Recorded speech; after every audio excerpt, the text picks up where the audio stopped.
Pamilya Records. Kamusta? Naalala mo pa ba ako?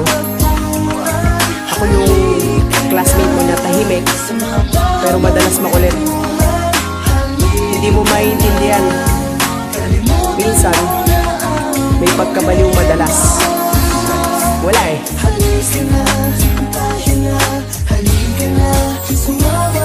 Muli nating balikan ang nakaraan, kung saan tayo nagkita at nagkakilanlan. Kung iisipin mo ito, di ba parang kailan lang? Ngayong watak-watak na tayo at bihira na lang magsama-sama. Kung makita ay segundo na lang. Wala na kong ibang paraan para ipaalam na ayos lang ako. Kayo ba, kamusta naman? Sapat ba ang ngiti nyo dyan kahit malabo na ang pag-asa natin upang mabuo ang barkadahan? Dahil tinatahak na natin ang napiling daan upang makamit na ang mga mithiin noon na dati ay sa kwento lang na naririnig yun. Isang taong pinagsamahan na ating nilubos, katumbas ay isang araw lang agad nagtapos. Marahil nga napakabilis talaga ng panahon, diplomang pinaghirapan natin hawak na ngayon.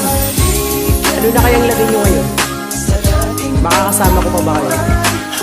Sana. Sana talaga. Ingat kayo mga tol.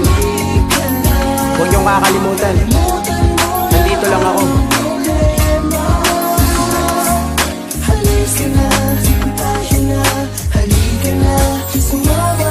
Sa lugar kung saan ay natuto akong uminom, malasing kahit wala akong datong. Basta sumama ka kahit yung homework ay malimutan, dahil lahat naman tayo ay pagagalitan. Nakakamiss yung araw nung tayo'y magkakasama, yung kahit na may guro ay wagas tayong tumawa. Kung pwede ko lang ibalik ang nakaraan, na muli kayong makasama sa paaralang nagturo sa'kin kung paano makabangon muli, at kung saan natutunan ko na muling ngumiti. Kasama ko kayo sa hirap, sa saya, sa lungkot, sagana tayo sa tawanan, sagana sa likod. Isang matibay na pamilya, kilala sa balabag, walang makakadaig, solido at pumapalag. Pasimuno ng gulo, mapataas, mapalapag, at pag napalapit sa'yo, hawakan mo na ang iyong bag.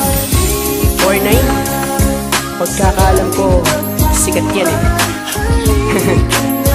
Ikaw ba naman mo kasama sa mga balabag? Nakakamiss kayo sobra. Ano pa ba magagawa ko?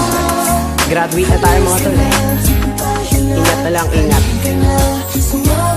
Walang katumbas ang saya nung makasama kayo, kahit wala mang okasyon ay nandirito kayo. Dinaig na nga natin ang pagdiriwang ng Pasko, kapag magkakasama tayo kala mo may bagyo.